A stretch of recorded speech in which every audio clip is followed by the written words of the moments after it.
You forged these documents. Get out of my house now. What? She is a thief and a liar. I did nothing wrong. These accusations are false. The fourth, Miss Whitmore. The words came from the Duke of Blackwood, and no one in the room knew what to do with them.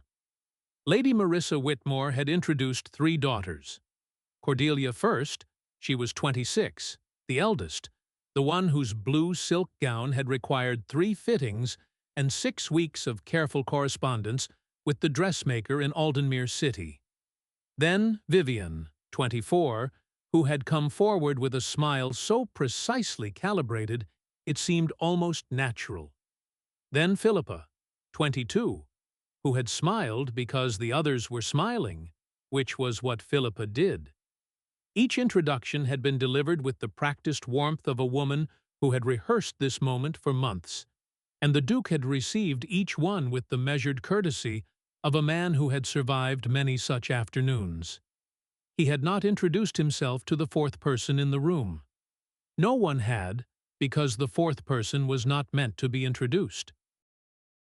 She was standing at the sideboard near the far window, her back half turned to the gathering, pouring tea.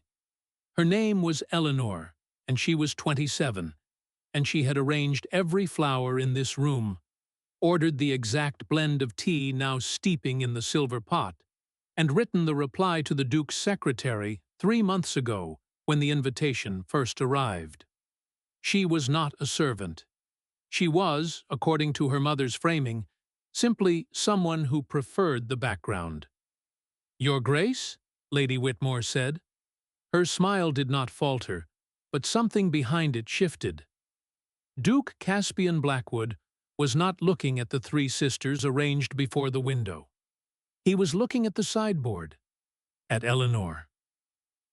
"You have 4 daughters, Lady Whitmore," he said. "I would like to be introduced to the 4th. The room went very still. Eleanor set down the teapot.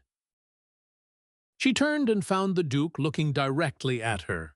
Not the polite, sweeping glance men of his rank deployed across a room, but an actual look, the kind that had considered and decided. He was younger than the portraits suggested. 30, perhaps 32. The kind of stillness about him that belongs to men who have learned that rooms rearrange themselves around people who stop performing for them. "Eleanor manages the household," Lady Whitmore said, her voice perfectly even. "She prefers not to be in the way." The Duke kept his eyes on Eleanor. "Is that true?" It was not aimed at her mother. Eleanor understood that. "I find the background useful," she said. "You see more from there." Something moved in his expression. Not quite a smile. More the look of a man who has heard a sentence he intends to come back to later. "Then I'll take my tea without sugar, Miss Eleanor." He said the full name, Miss Eleanor, as though it were the natural way to say it. "Thank you." She poured his cup. When she brought it forward and held it out, she said, "It may be slightly too hot, Your Grace. I'd recommend waiting 30 seconds before you drink." He looked at the cup, then at her. "How long have you managed this household?" 6 years, since my father's health declined." "Before that?" "I helped him manage it." He picked up the cup without drinking. Behind Eleanor, she could feel her mother's attention pressing against her back like a cold thumb. 30 seconds, the Duke said, and glanced at his pocket watch. Cordelia spoke at once, smooth and unhurried, the way she handled disruptions. "Your Grace, Vivian was just telling Lord Harwick about the Harford Assembly last season. We had quite the most extraordinary—" "A moment," the Duke said. He didn't turn. The room absorbed that without resisting. It was the kind of room that absorbed things, full of the particular hush of a household where arrangements had been made and the wrong outcomes were not planned for. The Duke watched the second hand. Eleanor watched the window. Outside, a groom was leading one of the Duke's horses along the west path. a dark bay with an unhurried step, going wherever it was going without asking anyone's permission. 30 seconds passed. He drank. He set the cup down. "Perfect," he said. "Thank you, Miss Eleanor." "Of course, Your Grace." She returned to the sideboard. In the next hour, she refilled cups and kept the trays in order, and did not look at the Duke again. She didn't need to. She felt it each time his attention returned to the sideboard, the way you feel a lamp brought close in a dim room, warmth registering before your eyes catch the light. He looked at her 4 times in that hour. She counted all of them. The Duke's formal visit had been planned for 3 days. Lady Whitmore had been planning it for 3 months.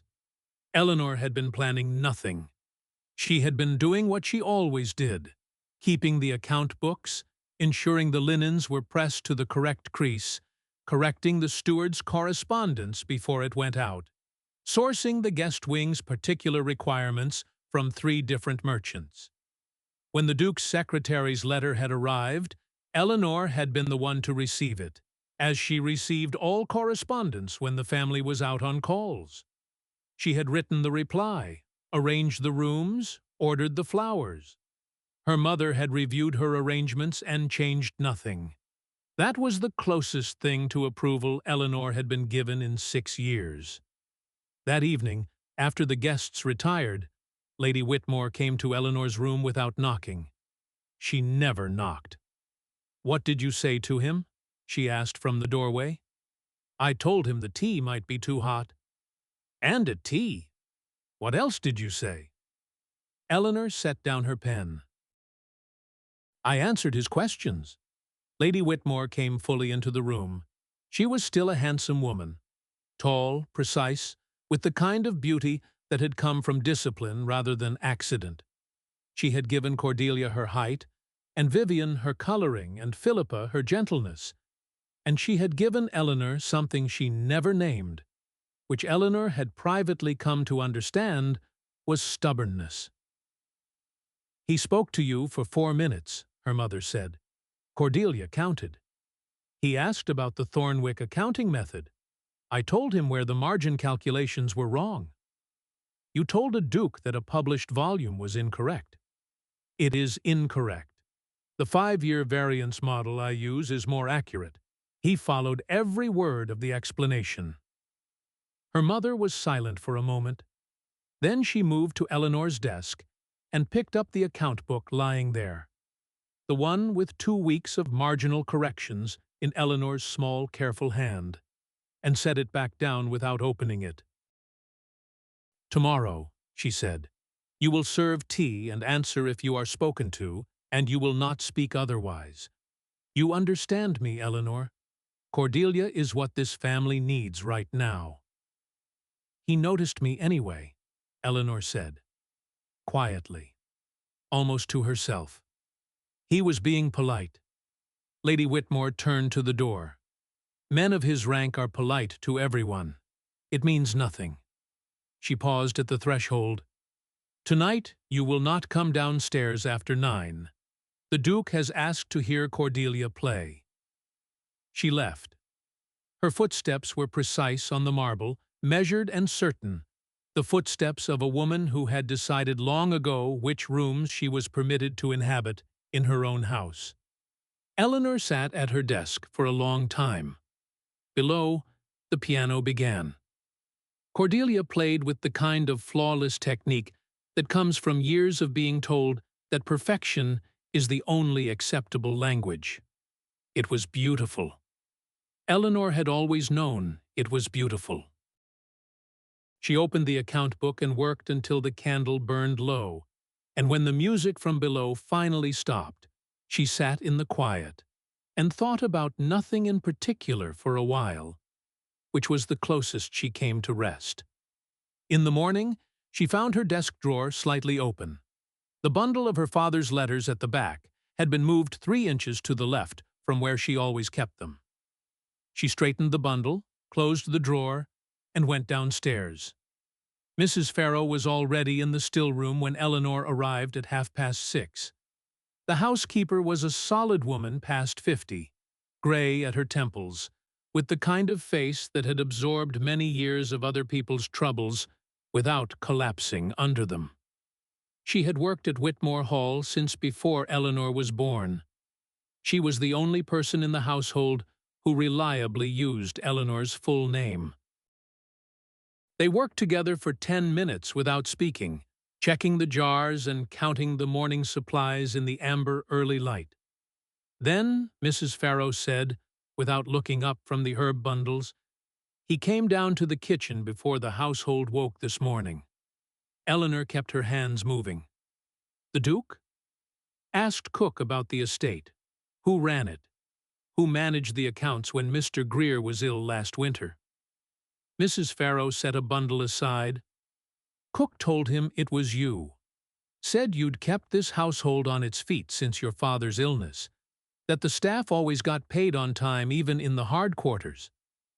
A pause. "He asked Cook what your name was." Eleanor stilled. "Cook told him. He said, 'Eleanor.'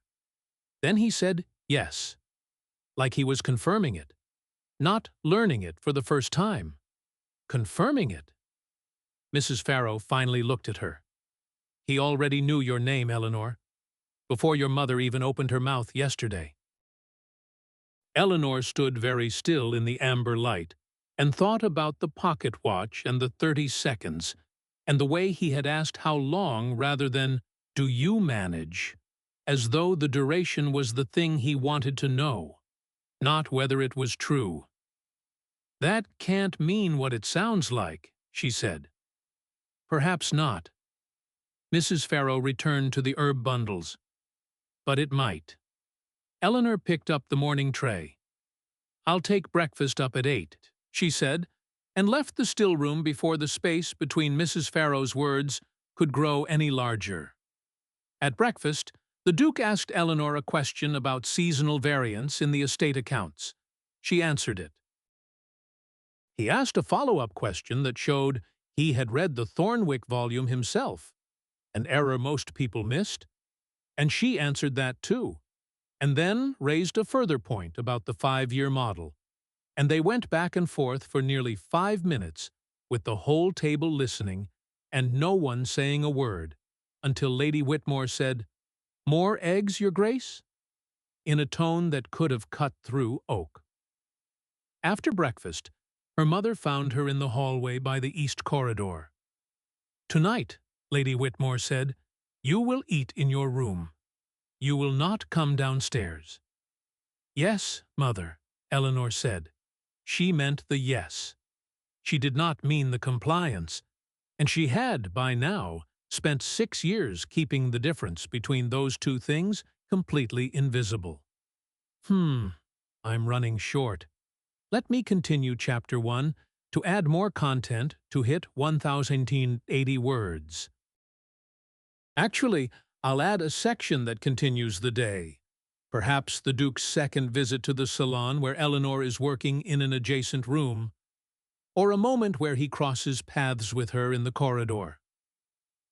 Let me add more to Chapter 1.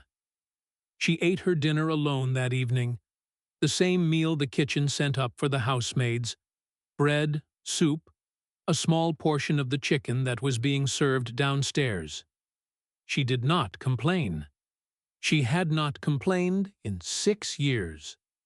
The sound of the dinner party drifted up through the floorboards and the walls, muffled and warm, the kind of sound that belonged to people who were allowed to be in the room. At 9 o'clock, she heard footsteps in the corridor outside her room. They stopped outside her door.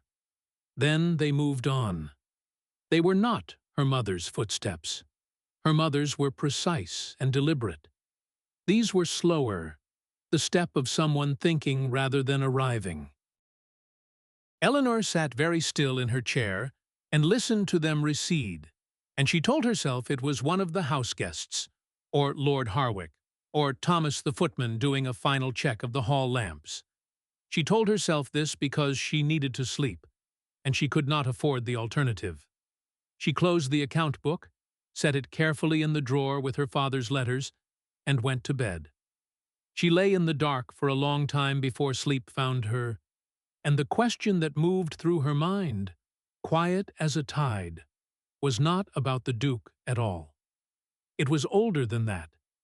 It was the question she had been carrying since she was 21, and her father died, and she had realized, in the weeks afterward, that no one in the family had thought to ask whether she was all right. Not because they were cruel, because they had never thought of her as someone who might need the asking. Sleep came eventually, the way it always did. Not kindly, but reliably. And Eleanor Whitmore, who had run a household for 6 years and expected nothing from it, slept in her room above the dinner party and did not know that downstairs the Duke of Blackwood had excused himself from the table earlier than expected and taken a lamp to the library and spent 40 minutes sitting with a book he had not opened, thinking about a woman who could tell the exact temperature of tea by the sound it made when she poured it, and who had told him he would see more from the background, and who had been entirely right. She ate her dinner alone that second evening, bread and soup, the meal sent for housemaids, which was accurate enough to what she had become. The dinner party below sent its sounds up through the floorboards.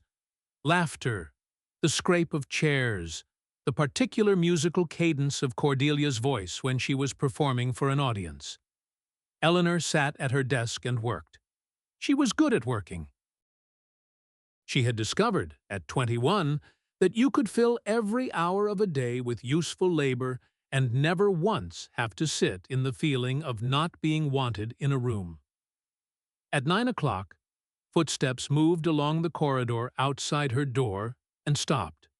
Not her mother's. Too slow. The step of someone thinking, rather than arriving. They paused outside her room for a full 5 seconds. Then they moved on. Eleanor sat completely still until the sound disappeared.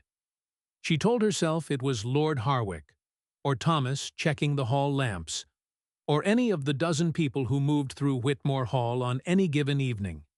She told herself this because she needed to sleep, and she could not afford the alternative.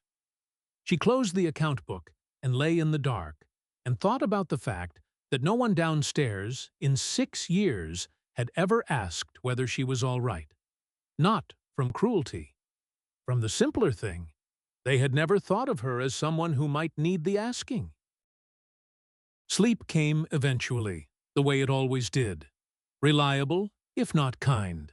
And downstairs, in the library, the Duke of Blackwood sat with an unopened book on his knee and thought about a woman who had told him he would see more from the background, and who had been entirely correct.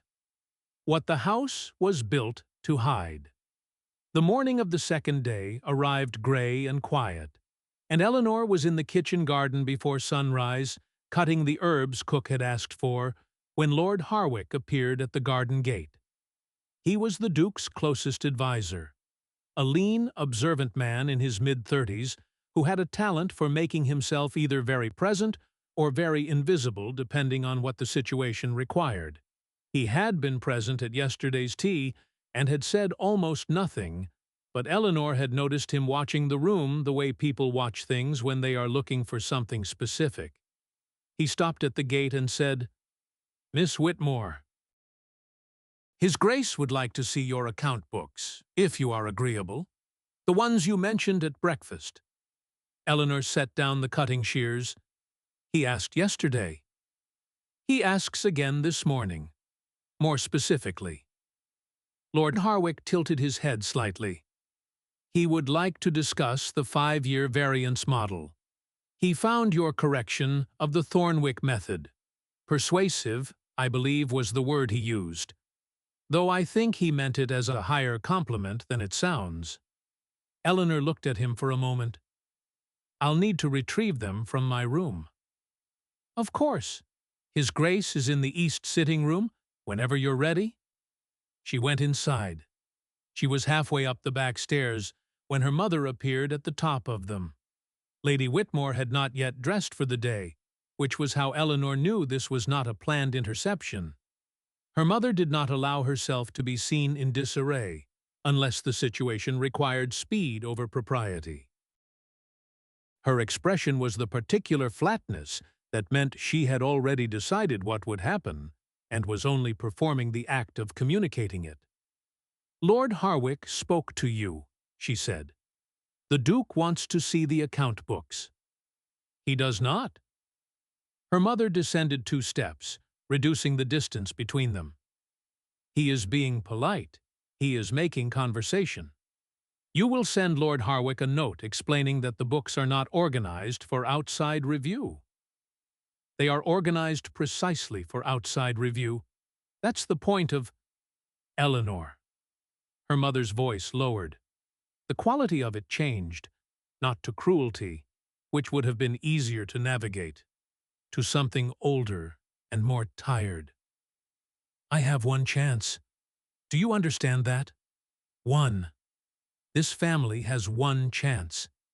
And you standing in that sitting room talking about accounting will not—" She stopped, breathed. "You will not go to the east sitting room. You will collect your things from your room and move them to the yellow storeroom at the end of the north corridor." Eleanor stared at her. "The storeroom? Your room is needed. Lady Harwick's companion arrived late last night and has no accommodation." "Lady Harwick's companion could use the blue guest room. It's been empty since—" "The storeroom, Eleanor." Her mother turned and walked back up the stairs. "Have your things moved by noon, and stay away from the east wing for the duration of the Duke's visit." She was gone before Eleanor could say anything else, which was, Eleanor suspected, the point. Eleanor stood on the back stairs for a long moment. Then she went up to her room and looked at it. The desk by the window, the account books in their ordered stack, the letter bundle in the drawer, the candle stub she had burned down to nothing last night. She looked at all of it and felt the particular familiar exhaustion of having understood exactly what was happening and having no power to stop it. She moved her things to the storeroom. It was at the end of the north corridor, small and cold, with a single window that faced the stable yard. It held, in addition to her belongings, 3 trunks of surplus linens and a collection of her father's old sporting equipment that no one had touched in 7 years. She put her books on top of one of the trunks and sat on the narrow cot someone had brought in and looked at the stable yard and thought nothing useful for approximately 4 minutes. Then she went to find Lord Harwick and told him the account books were unavailable. Lord Harwick looked at her for a moment with an expression she could not quite read. "I see," he said. "Shall I tell His Grace you'll make them available tomorrow?" "No," Eleanor said. "Tell him I apologize, and they are not available during his visit." She walked away before she had to see whatever came next in Lord Harwick's expression. Duke did not come to find her. He was, she supposed, either too well-mannered or too occupied with the 3 sisters who had been prepared for him. She stayed out of the East Wing as instructed. She helped cook with the afternoon service and went over the week's supply orders and found an error in the chandler's invoice that saved 6 shillings, and she did not think about the East sitting room. That evening, moving through the back corridor toward the kitchen with a stack of linen returns, she heard her mother's voice through the partly open door of the morning room. "Only until the engagement is secured. Once Cordelia is settled, we arrange for Eleanor to go north.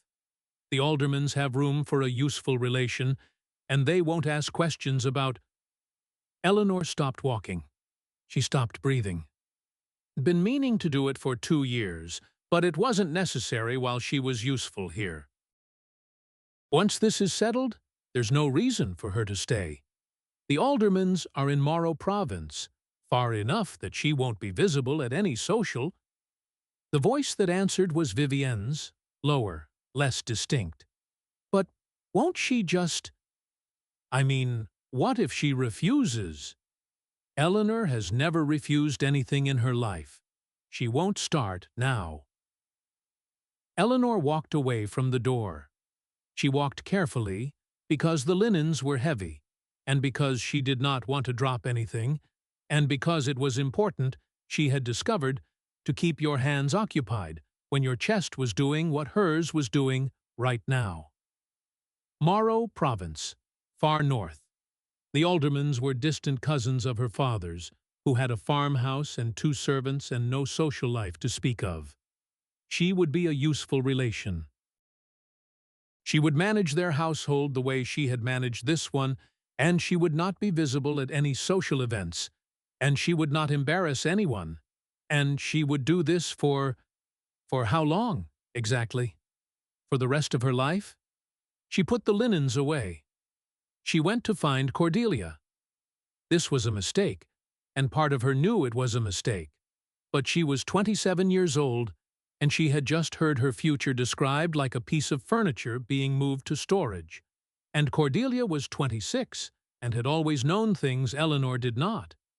And there was a very old and very irrational part of Eleanor that still believed that if she explained the situation clearly enough, someone in this family would listen.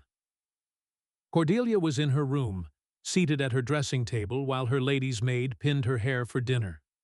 She looked at Eleanor in the mirror as Eleanor came in, and her expression did not change, which was a kind of change in itself.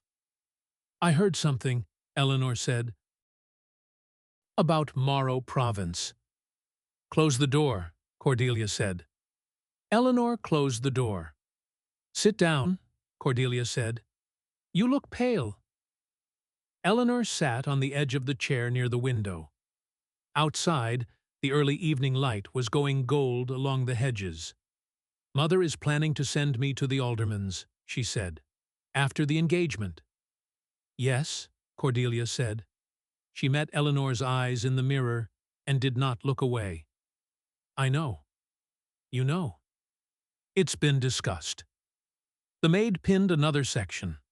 Cordelia kept her voice even, conversational, the way she kept everything. "It's the sensible option, Eleanor. You know that. You being here, the way you talk to people, the way he—" She stopped. "It's a distraction. Mother can't afford distractions." Eleanor looked at her. "You knew. You knew. And you didn't tell me. What would telling you have accomplished?" "I don't know." Eleanor heard how this sounded. She pressed on anyway, because there was nothing else. "Cordelia, you know what Morrow Province is. You know what the Aldermans are. I would be there forever. I wouldn't—" She stopped, tried again. "I'm asking you to help me. I'm asking you to say to Mother that there are other options, that I could stay, that we could find something else." Cordelia looked at her in the mirror for a long moment. Her face was beautiful and completely still, the face of a woman who had decided, long before this conversation, what she was going to say. "You've always been the family's problem," she said. At last, quietly. "Did you think any of us had forgotten that? Father's failed connection with Lord Fenwick, the dowry that was never returned, the scandal that nearly—" She cut herself off. "Mother has been managing the consequences of you for years, Eleanor. This is just the last consequence." Eleanor stood up. Her legs worked. She was grateful for that. "Cordelia," she said, "that's not what I am." Cordelia turned back to the mirror. "Close the door on your way out." Eleanor closed the door. She stood in the corridor for a moment, and then she walked to the end of the north passage and let herself into the storeroom and sat on the cot and stared at the stable-yard window until the dinner bell rang below, and no one came to tell her dinner was ready, because the storeroom was not on any route that anyone with somewhere to be would take. The long night before the decision. By 8 o'clock, the dinner service below had been going for an hour. Eleanor could tell by the sound of it. the particular cadence of cutlery and conversation that changed when dessert came. Lighter, looser. Someone was laughing. Vivian, probably. She was good at dinner laughter, timed and bright, the kind that made men feel clever without them having done anything particularly clever. Eleanor sat on the cot in the storeroom and had not eaten since the bread she'd taken from the kitchen that morning. She had not gone down to ask for anything. She was not sure she was supposed to go down. She was not sure, in the absolute most honest terms she had ever applied to her situation, whether there was anywhere in this house she was supposed to be. The thought arrived cleanly and without drama, the way true things often do when you've spent enough time avoiding them. Morrow Province, the Aldermans, a farmhouse with 2 servants. Far enough that she won't be visible. She had been useful here. She had been so useful that the household ran the way it did, that the accounts balanced, that the staff got paid. She had been so useful that no one had noticed she was doing it the way you don't notice a wall until you try to walk through it. And now that something had come along that might have made her more than useful, something she had not asked for, had not planned for, would not have allowed herself to plan for, the answer was Morrow Province. You've always been the family's problem.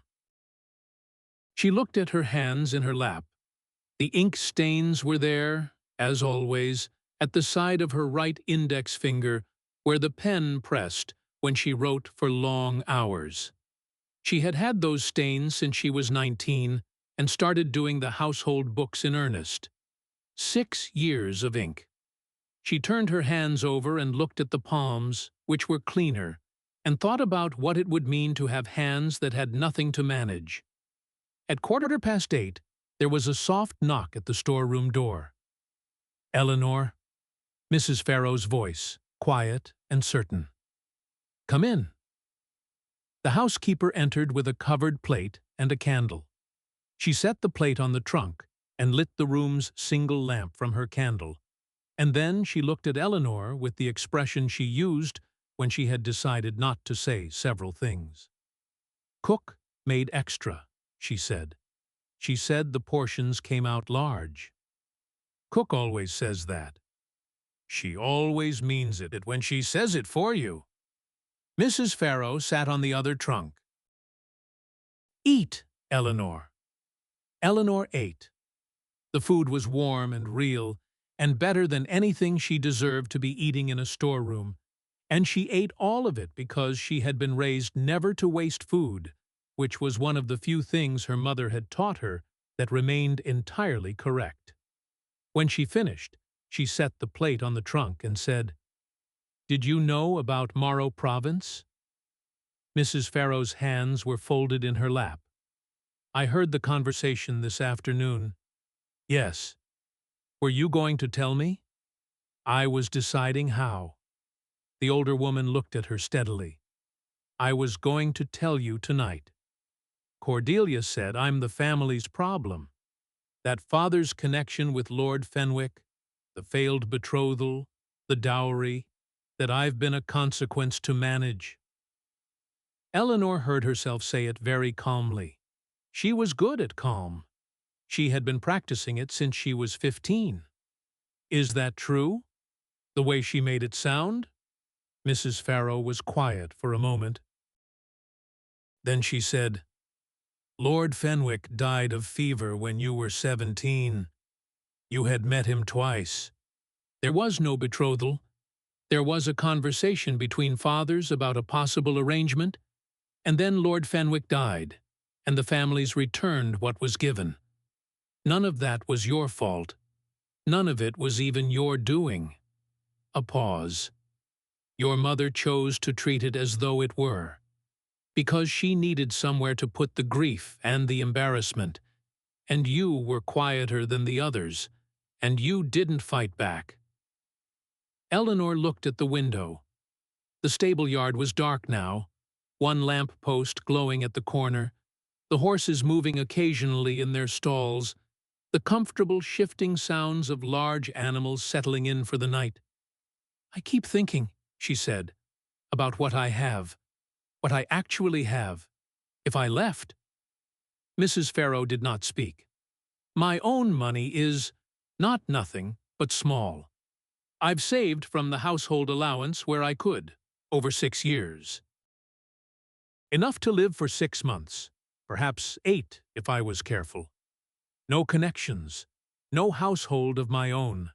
No name anyone would recognize except the Whitmore name, which my mother would, if I left badly, which she would probably. Eleanor stopped. Outside, one of the horses moved in its stall. The lamp post in the stable yard threw a small, clear circle of light onto the cobblestones.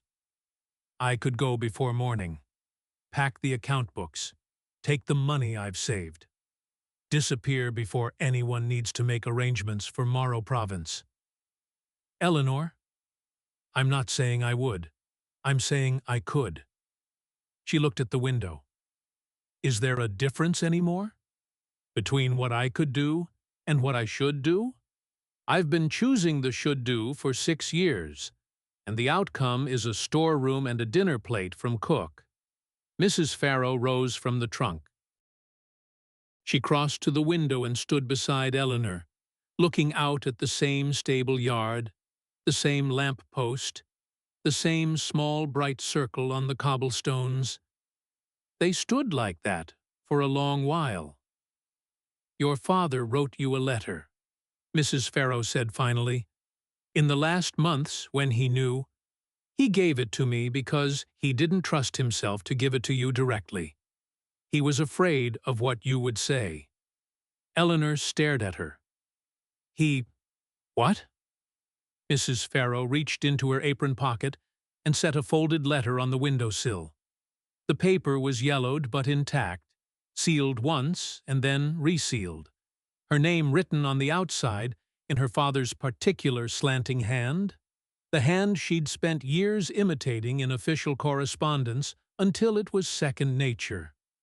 Eleanor, that was all.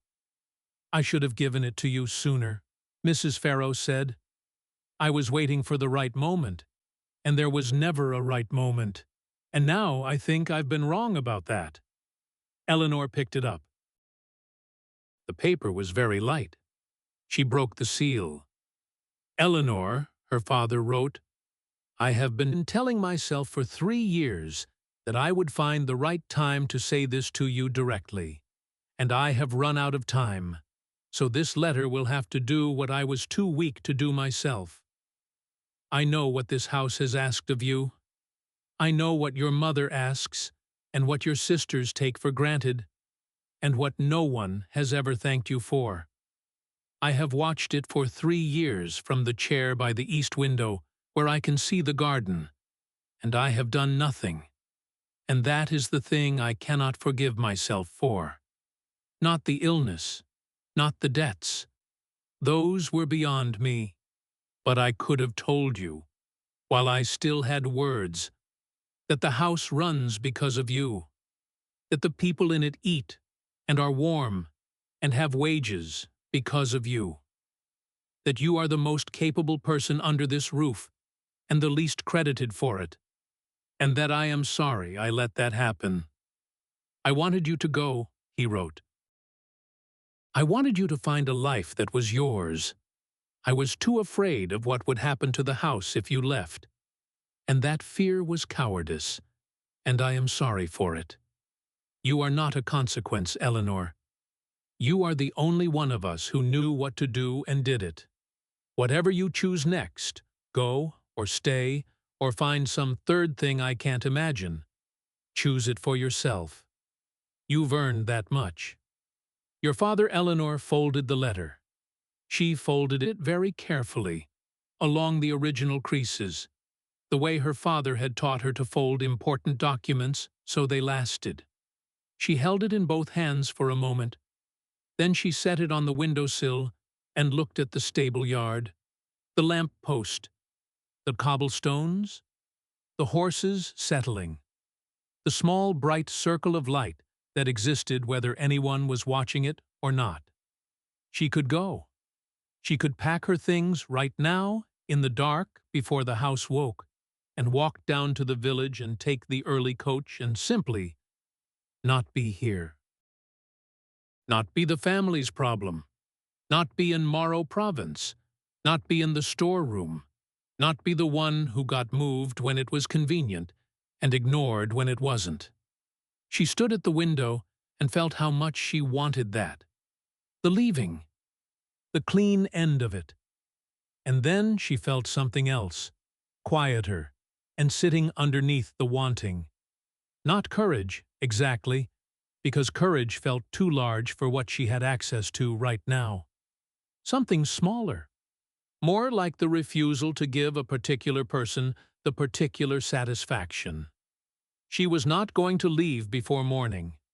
Not because she had somewhere to go. Not because the Duke was in the East Wing and some foolish part of her was still thinking about pocket watches and 30 seconds and Miss Eleanor. But because her father had said, go or stay or find some third thing I can't imagine. And the third thing was this. She was going to decide what happened next. Not her mother. Not Cordelia. Not a coach in the dark. Her. I'm not going anywhere tonight, she said. Mrs. Farrow let out a breath, long and slow, the breath of someone who had been holding it for much longer than the conversation. Good, she said. Just that. I don't know what I'm doing instead, Eleanor said. I want to be honest about that. You don't need to know yet. Mrs. Farrow picked up the empty dinner plate. You just need to be here in the morning. She paused at the door. His Grace leaves the day after tomorrow. Whatever happens between now and then is what happens. But you need to be in it to have any say in it. She looked at Eleanor with the straight look she'd been using since Eleanor was a child and needed something true, said without cushioning. You've been running this house for 6 years, Eleanor. Start running yourself. She left. Eleanor stood at the window for a long time after that. The lamp-post burned steady in the stable yard. The horses had settled. Somewhere above, the dinner party had wound down, and footsteps were crossing the upper hall toward the guest rooms, and she heard, very faintly, the sound of a door closing. Not quickly, but deliberately. She put her father's letter in her coat pocket. She lay down on the cot. She slept. The name. He already knew. She was in the kitchen garden at first light, cutting the rosemary she hadn't finished yesterday, when she heard the garden gate open. Lord Harwick. He stopped a few feet away and looked at her with the expression of a man who had been sent to do something he had chosen not to do carelessly. Miss Whitmore, he said. Good morning. Lord Harwick. His Grace is in the east sitting room. He paused. He has been there since 6:30. He asked me specifically to find the 4th Miss Whitmore this morning. Eleanor kept her hands on the rosemary. My mother has asked me to stay away from the East Wing. Yes, Lord Harwick said. She told His Grace the same thing last night. Another pause, more deliberate than the first. He asked me to find you anyway. Eleanor set down the shears. She looked at Lord Harwick's face, which was giving her more than he was saying with words, and she thought about her father's letter in her coat pocket, and Mrs. Farrow's voice and the lamp-post in the stable yard. Give me a moment to wash my hands, she said. She was halfway through the house when her mother appeared at the junction of the east corridor and the main hall. She had dressed early, which meant she had been watching for this. Eleanor. The voice was very quiet and very certain, the voice Lady Whitmore used when she was not asking. You are not going to the east sitting room. The Duke has asked to see me. The Duke is being polite. I've told you. You've told me many things, Mother. Eleanor stopped walking. She turned and looked at her mother directly, which was something she had learned over 6 years, to do carefully and not often, because it required more energy than she usually had to spare. You've told me I was a problem.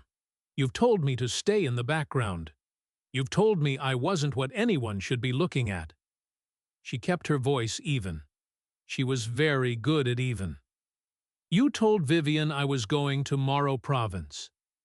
Lady Whitmore said nothing. I heard you, Eleanor said, through the morning room door. 2 sentences about arranging my life the way you'd arrange a household item that no longer has a use. She breathed. I'm going to the east sitting room. Her mother's hand came up and gripped her arm, not hard, but with the weight of something that had been held a long time. Eleanor, if you go in there and say something foolish, if you embarrass this family in front of— Excuse me. The voice came from the east corridor doorway. Duke Caspian Blackwood was standing in it. He was dressed for the day, but not formally. Coat, simple cravat, the look of a man who had been up since before the household and had not dressed for an audience.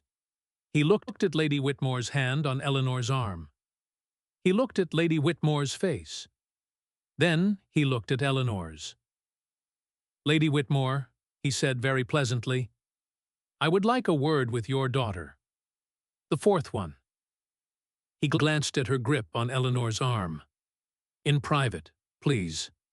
Lady Whitmore released Eleanor's arm. She stepped back. Her face performed something that resembled dignity. Of course, Your Grace. Thank you. He held the door.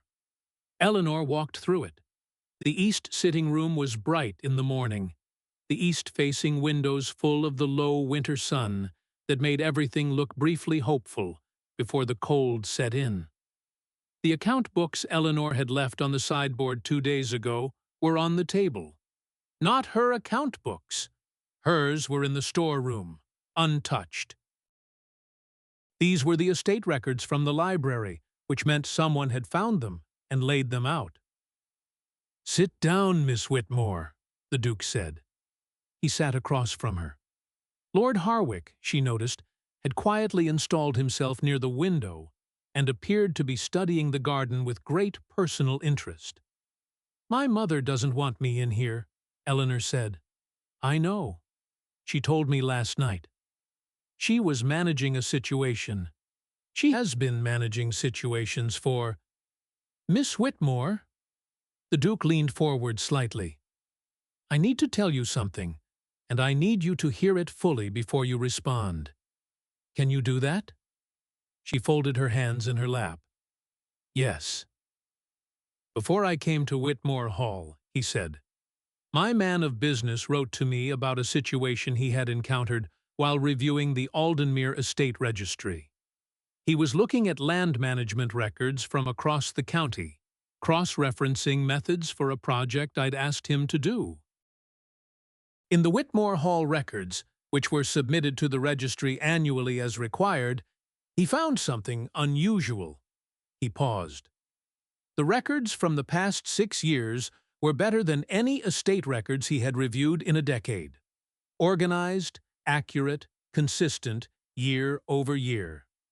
When he went back further to see who had changed the method, he found that the format shifted in the year your father became ill, and that the correspondence signed on behalf of the estate from that point forward was signed by a different hand than the steward's. He looked at her steadily. He asked around. He was told it was the 4th daughter. He wrote to me that he had found someone remarkable. I came to see if he was right. Eleanor sat very still. The account books on this table, the Duke continued, are from the library archives. Lord Harwick borrowed them yesterday when I asked him to. They confirmed what the registry suggested. Your 5-year model is not just more accurate than the Thornwick method.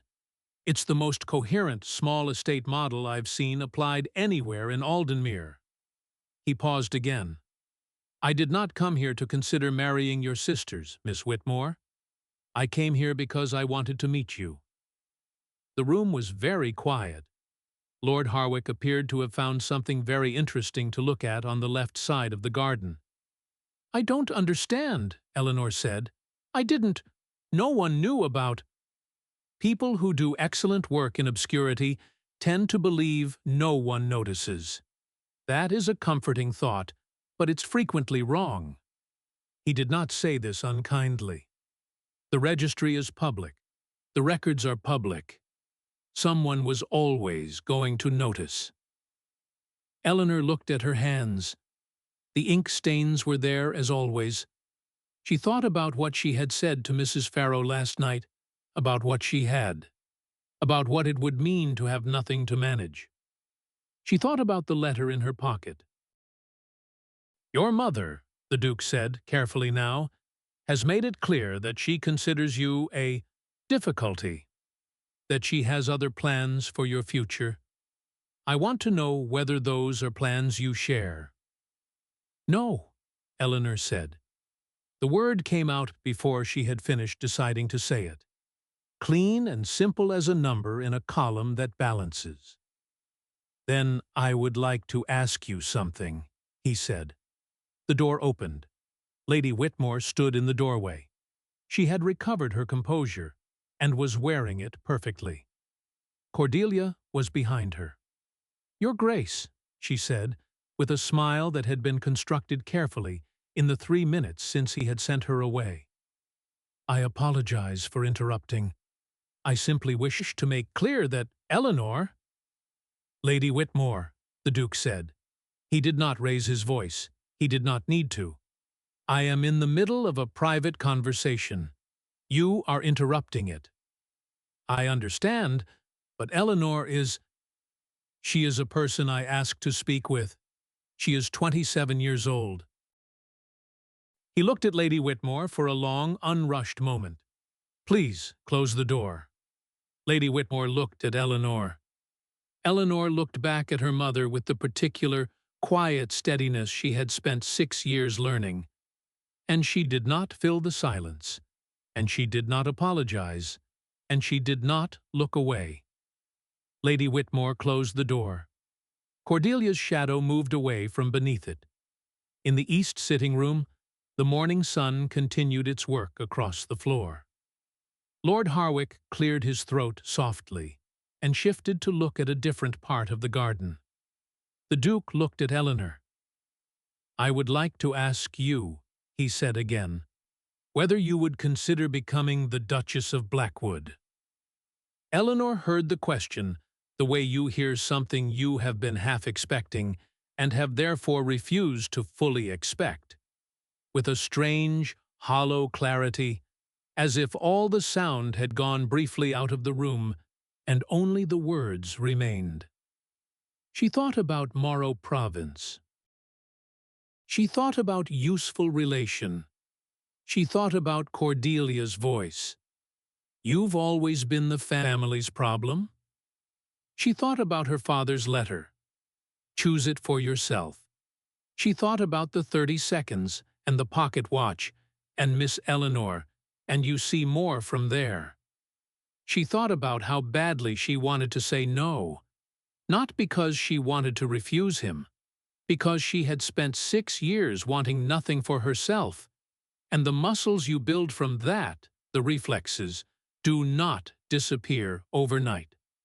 Wanting something for herself felt like standing on ice, possible, but requiring a different kind of balance than she knew how to trust yet. "Your Grace," she said, "I need to tell you something first." He waited. "I don't know how to want things for myself," she said. "I know how to want things to run properly, and I know how to want other people's problems solved, and I know how to want the accounts to balance, but this—" She stopped, tried again. "I'm afraid that if I say yes and it turns out I was wrong too, I won't know the difference until it's too late. Because I've never been in a situation where my own answer mattered enough to get wrong." He was very quiet. Then he said, "That is the most honest thing anyone has said to me in 2 years of these conversations. I'm not sure that reflects well on the conversations." "No," he agreed. It doesn't. He leaned back slightly. May I tell you something? I have spent 2 years attending events at which people performed for me. Your sisters performed for me. Your mother performed for me. I have sat through more musical recitals and accounting of holiday assemblies and demonstrations of accomplishments than I can count. And in all of that time I have never once had someone tell me that my tea was too hot and to wait 30 seconds before I drank it. He looked at her steadily. You were not performing. You were just doing what you do. And what you do is look after things properly. And it showed in every single thing you said and did in this house. A pause. I'm not asking you to perform. I'm asking if you would like to run an estate that desperately needs someone who knows what they're doing. Eleanor looked at him. That is a practical proposal. It is, he said. It's also not only that. But I thought you would find the practical version easier to believe. He was right. She did. She thought about what Mrs. Farrow had said. You've been running this house for 6 years. Start running yourself. She looked at her ink-stained hands. She looked at the account books on the table that she had never meant for anyone to notice. Yes, she said. The same word as before. The same simple clarity. I would consider it. Behind her, through the closed door, she heard her mother's voice in the corridor. Low, controlled. The voice of someone who had just heard something and was deciding what to do next. Eleanor did not turn around. She was still looking at the Duke when the door burst open. Lady Whitmore came 2 steps into the room, composure intact, but something blazing underneath it. This has gone far enough, she said. Eleanor is not, she is not a suitable... Mother, Eleanor said. She stood up. She did not raise her voice. He did not ask you. Lady Whitmore stopped. It was a very small stop, barely a pause, but Eleanor had spent 27 years reading her mother's stillnesses, and this one was different.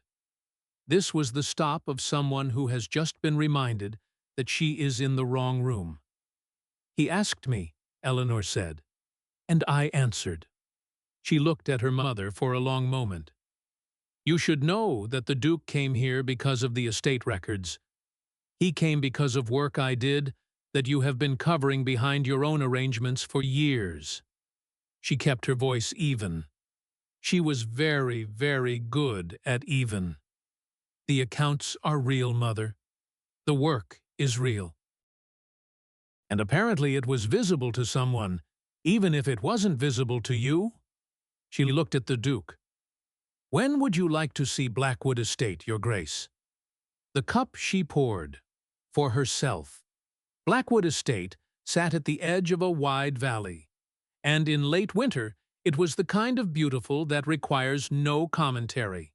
The fields silver with frost, the stone of the manor house dark and solid against the low sky. The kind of place that had been standing long enough to have an opinion about its own permanence. Eleanor had been here 3 weeks when the carriage appeared on the North Road. She recognized it. She had arranged the Whitmore carriages herself for 7 years, which meant she knew the livery on sight. Black, with the Whitmore family's particular shade of green on the door. She watched it from the window of the accounts room, where she had been since 8 o'clock in the morning reviewing the estate's drainage report with the understeward. And she set down her pen and told the understeward to take half an hour, and she went downstairs. She was in the front hall when they came through the door.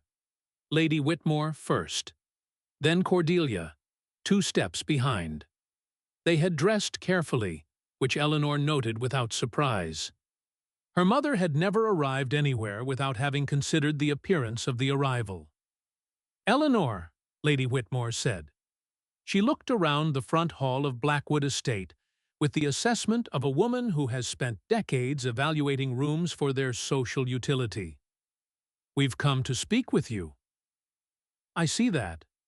Eleanor looked at them both. Cordelia met her eyes and then looked away, which was the most honest thing Cordelia had done in Eleanor's memory. Come into the east parlor. The east parlor was a good room, well proportioned, the morning light on the south wall, the fire properly managed. Eleanor had reorganized the furniture within a week of arriving, because the original arrangement put the best chair in the worst light and made the room feel smaller than it was. Small corrections, but they mattered.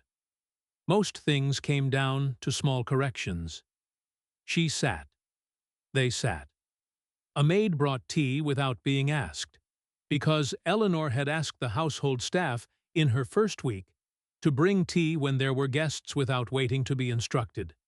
And the household had taken to this immediately because they had been waiting for someone to just tell them what to do. Lady Whitmore looked at the tea service, then at Eleanor. "This is not settled," she said.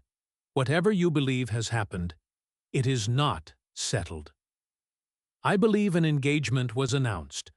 That seems settled. You have put this family in a very difficult position." "The estate debts have put this family in a difficult position," Eleanor said mildly. "I did not create the estate debts. I simply did not succeed in hiding them as well as you hoped." Her mother's expression shifted very slightly. "How do you know about—" "The Duke's man of business reviewed the full county registry," Eleanor said. "When he was reviewing my records, he also reviewed all the surrounding estate records, including the Whitmore Hall Debt Register, which is a public filing." She looked at her mother steadily. "He told the Duke before the visit began. The Duke came knowing." Silence. Cordelia said, "He came knowing about the debts. He came knowing about everything." Eleanor poured the tea and set a cup in front of each of them, which she did not have to do, and which she did because old habits are not all bad. "He was not deceived, Mother. There is nothing to undeceive." Lady Whitmore's hands were very still in her lap. Eleanor recognized this stillness too. It was the stillness of a woman who had just lost the ground she was standing on and was deciding whether to acknowledge it or keep walking as if it were still there. "You cannot have considered what this means for your sisters," her mother said. "Cordelia and Vivian and Philippa have their own choices to make." Eleanor looked at her. "Which they can make, Mother. They are adults. Cordelia is 26. No one will—" Her mother stopped, breathed. "Without the connection to Blackwood, without the social standing that You were not going to get the connection to Blackwood," Eleanor said gently. "You were going to get one of your daughters married into a household that would have eventually required the same accounting scrutiny that broke yours. I know the Duke's criteria. He has been very clear about them. Cordelia would have been miserable. The performance she kept up for 3 days is not one you can maintain for a marriage." Something moved through Cordelia's expression. Not agreement. Something quieter. The look of someone hearing a thing they already knew and were hoping not to hear. "This is easy for you to say," Cordelia said. Her voice had lost its polish. Underneath the polish, Eleanor was surprised to find, was something that sounded almost tired. "You've always had the thing I didn't. You were always you just always knew what you were doing. I never did. I just learned how to look as though I did." Eleanor looked at her sister for a long moment. "Cordelia," she said, "that is the most honest I have ever heard you be." Cordelia looked out the window. "Don't. I'm not being cruel. I'm saying—" Eleanor stopped. She thought about what she actually wanted to say and took her time finding it. The way she took time finding the right figure in a column that wasn't balancing. "I'm saying that the performance you were doing at Whitmore Hall, The one Mother needed you to do. It wasn't who you were. I could see that. I don't know if that means anything to you." Cordelia said nothing. The fire moved in the grate. Lady Whitmore had been very quiet during this exchange. Now she said, in a voice stripped of its usual management, "The Hall's debts. If the county registry has filed them—" "They are manageable," Eleanor said. "Not easily. But the northern fields can be leased to the Pembroke farm. I drew up the arrangement 2 winters ago, and no one acted on it. That alone would service the primary debt in 3 years. After that, the house can sustain itself if the staff is reduced sensibly, and the entertaining budget is cut by 2/3. She had done this calculation in her head 4 years ago, and had written it out, and left it on her mother's desk, and had found it in the kitchen fire 2 days later. She had kept her own copy.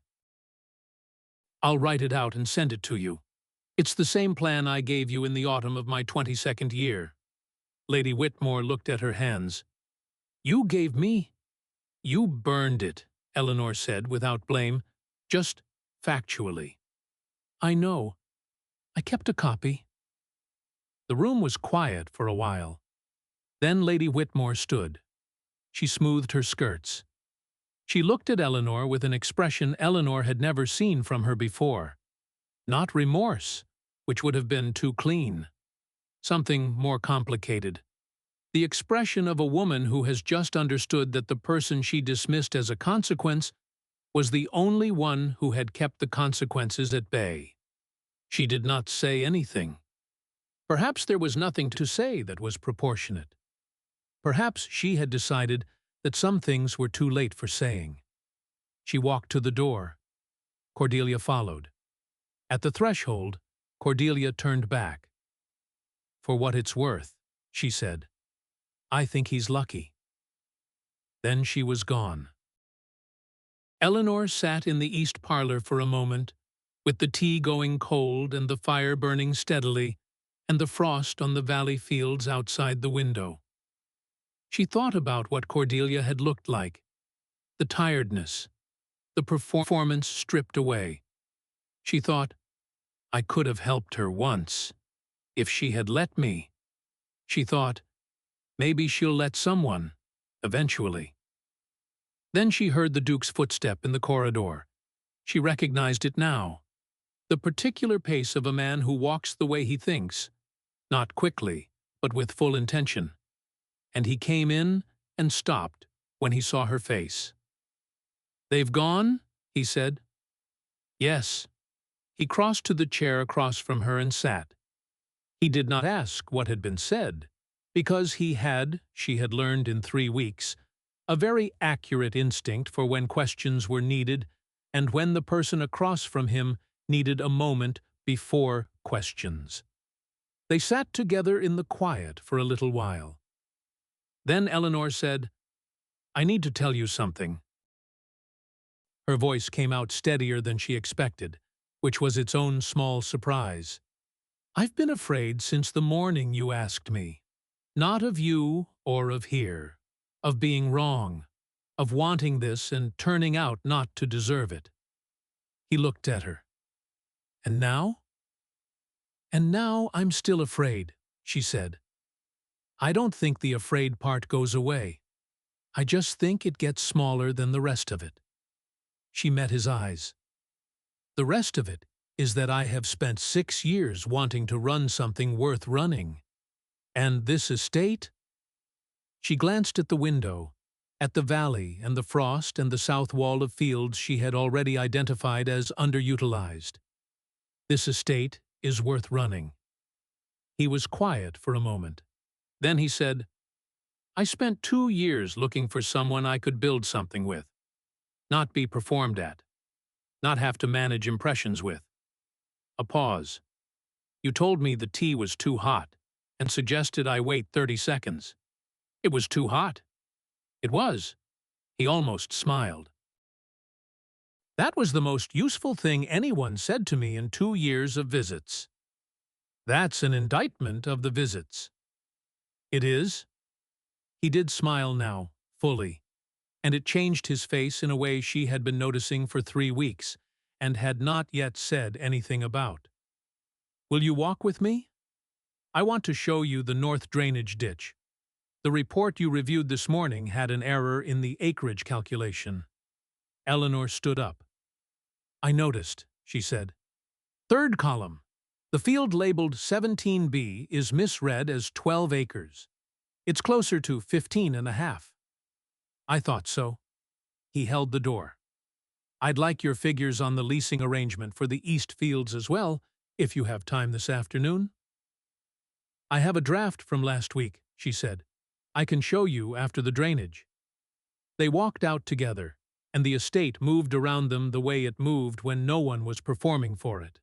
Purposefully, with the practical beauty of a thing that knew what it was for. The formal announcement was made that same evening in the great hall of Blackwood Estate, in front of the assembled household and the handful of neighbors who had been invited on short notice.